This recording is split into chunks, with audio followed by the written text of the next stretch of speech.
It's a lot of hard work the older you get. It's like law of diminishing returns, right? It's like you got to work harder in the gym for fewer results. And oftentimes, like I train my son and we'll do the same workout and the way he looks after it compared to the way I look is really defeating.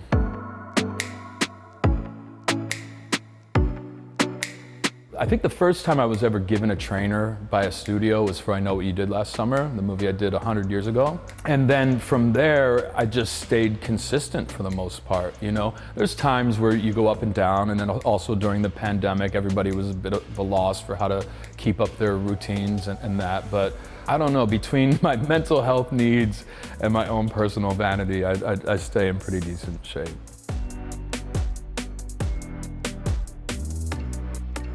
I pretty much start every day by climbing a mountain in my backyard.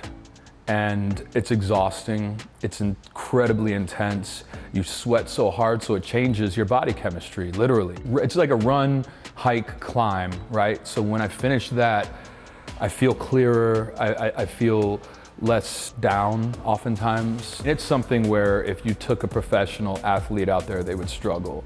And so pushing through that. And also, like I said, I'll work out with my son a lot. So he's 18, I'm 47. It really pushes me to try to keep up with an 18-year-old. And then the actual act of pushing weight in a gym, there's a physio, like mental connection there where it's like, it's a stress release. And so that's kind of what I rely on it for.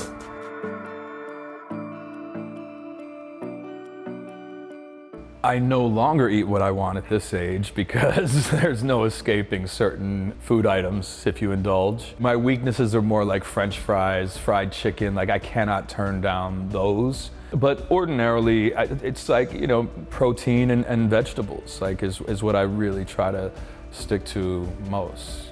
I'm a good cook. Being a dad, yeah, you gotta be. Like, you know, my mom, growing up, I had 3 sisters. We were all obliged to help out in the kitchen.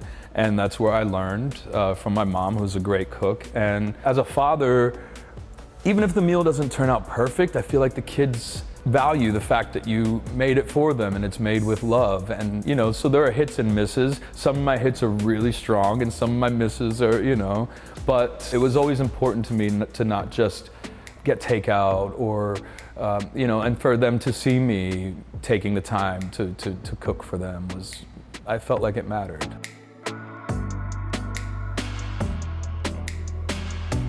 With my 2 older ones, it's like there's an easier relationship there, easier friendship. It's like, you know, hopefully you put in the time and you've been consistent as they were children and as you raise them. And I think that's something that Reese and I did a very good job with. And, you know, now they're out in the world and you want to be a sounding board and a source of advice. And try to kind of help them avoid maybe some of the things that you weren't able to, you know. I think they're both better looking than me, thankfully. You know, they obviously have a very pretty mom.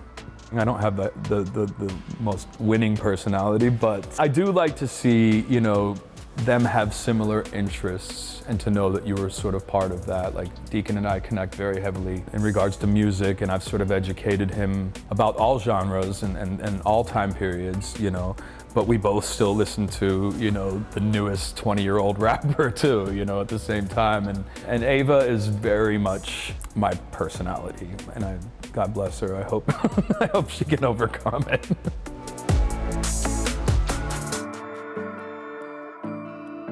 They're very self-possessed, conscientious people who care about the world, who treat people with respect and take care of themselves. I think that's also something that you model as a parent, and seeing your mom and dad take care of their bodies and exercise consistently, and, you know, those are important imprints.